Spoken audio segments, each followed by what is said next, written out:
Are you Republicans look at. surprised that the shutdown has dragged on already now for 10 days? No, not at all. I mean, you have to remember who's in the Republican Party today. I mean, these are not mainstream Republicans that are calling the shots. You know, and look how their message has morphed from repealing Obamacare to now we're talking about grand bargain entitlements and the like. So they're almost not talking about Obamacare anymore, right? No, they're not. They're trying to right. figure out, why do we do this now? We shut it down. Well, why? Now, what do we do? Cruz was running the Republican caucus in the House. Speaker Cruz. Speaker Cruz, right. Yeah. As Congressman Bruce Braley said yesterday, he was there when they elected the Speaker of the House, and he doesn't remember Ted Cruz getting any votes. Nor do you. No. I'm sure. So the president has said, we are willing to talk about anything, sit down and negotiate anything, just open the government first. Is that the right stand, do you think?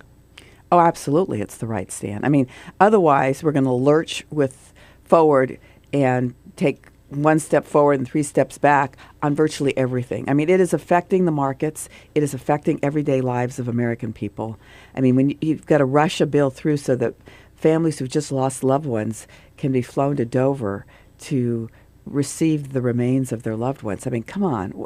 And this is a first-rate country. This is the most powerful country in the world. No, absolutely.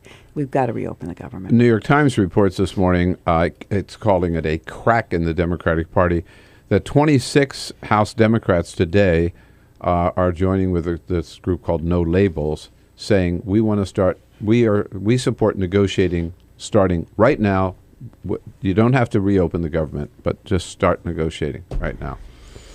I don't think it's a crack. No, I'm not one of them, and I don't think it's a crack, really. I think if you look at the list, it's probably all freshman members who are in marginal districts that are playing to their audience, which is understandable.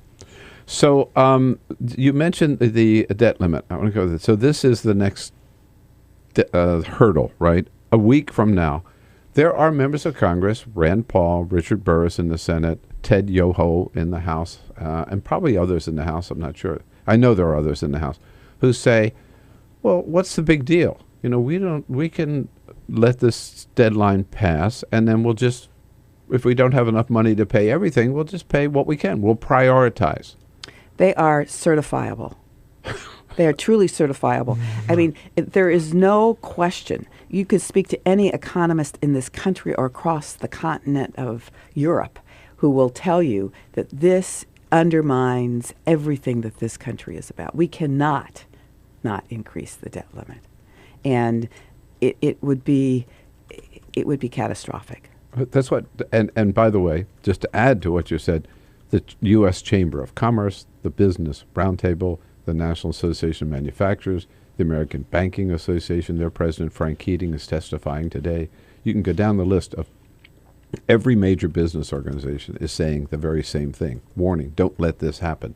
Well, you know, remember... And the Republicans, who are supposedly, right, party of business, they're not listening. Yeah, they're tone deaf. But what's interesting is this is so reminiscent of 2008 when TARP was being considered and it was rejected. And you remember that the market dropped 700 points in like a matter of minutes. And then we came back the next day and we passed it with some rational folks on both sides of the aisle. But it is, they're playing with fire. And this is what happens when you get extremists on any side. You get behavior that is so reckless and so irresponsible that it really can cost us enormous. You know, on that point, one of these business leaders, in an article I read in the Times this morning, pointed out, it said the problem is that they're extremists in both parties, and we Democrats can admit that. But the difference is that the Republican extremists are running the show, right? There are 80, this again, a business leader pointed out. We talk about extremists in both parties, but there are like maybe 80 extremist Tea Party members in the House of Representatives. How many seats in the Congress does Occupy Wall Street have? Right? Zero.